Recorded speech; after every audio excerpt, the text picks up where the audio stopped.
Велике будівництво – це і велика відповідальність. Цього року на різних транспортних напрямках Херсонщини ведеться масштабне будівництво, бо стан дорожнього покриття потребує капітального ремонту на багатьох відрізках. В області ремонтуються у 2020 році 5 автомобільних доріг загального користування державного значення. Це М14, Одеса, Мелітополь, Новоазовськ.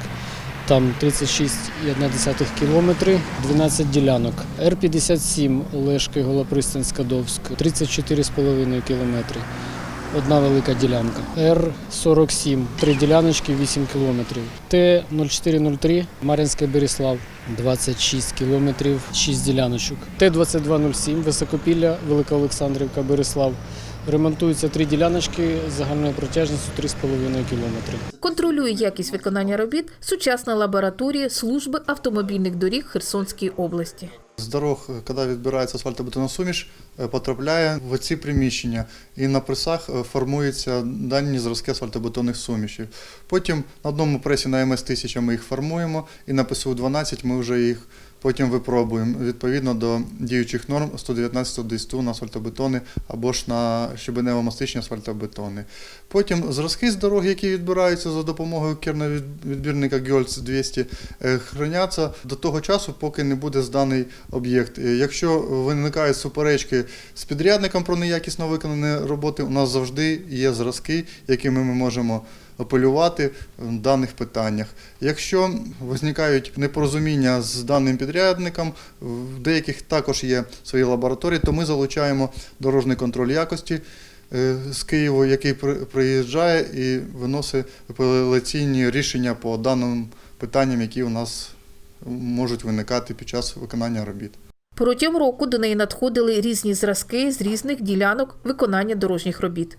З тих зразків, які ми відбирали і пройшло 28 днів, то бетон доволі таки в гарному стані і несе свою прочності характеристики дуже добре.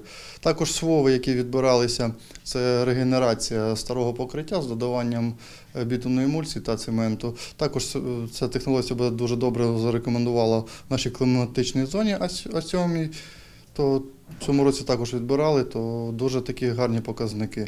Всі матеріали, які не проходять випробування лабораторії, пишемо протокол випробувань і потім вони не допускаються до використання. А якщо допустимо, була асфальтобетонна суміш і вона не відповідає ДСТУ 119, то такі ділянки підлягають фрезеруванню даного асфальтобетону і заміну його на більш якісний.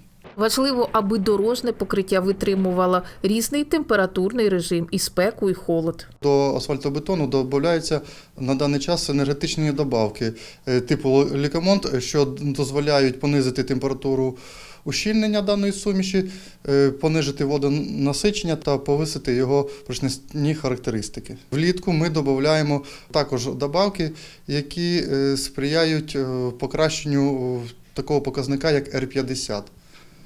Це полімерні добавки, у нас вони дуже широко застосовуються у верхніх шарах асфальтобетонного покриття. Лабораторія сприяє тому, щоб верхні шари виконувалися з матеріалів, які краще переносять нагрузки від транспорту. Це такі, як ЩМА-20, що дозволяє розподіляти нагрузку від транспортних засобів, і він дуже гарно себе зарекомендував як асфальтобетон в верхніх шарах дорожнього одягу. Якщо фура йде перегружена, то її вже нічого не врятує. Треба вести контроль за транспортними засобами, які рухаються по даній ділянці дороги.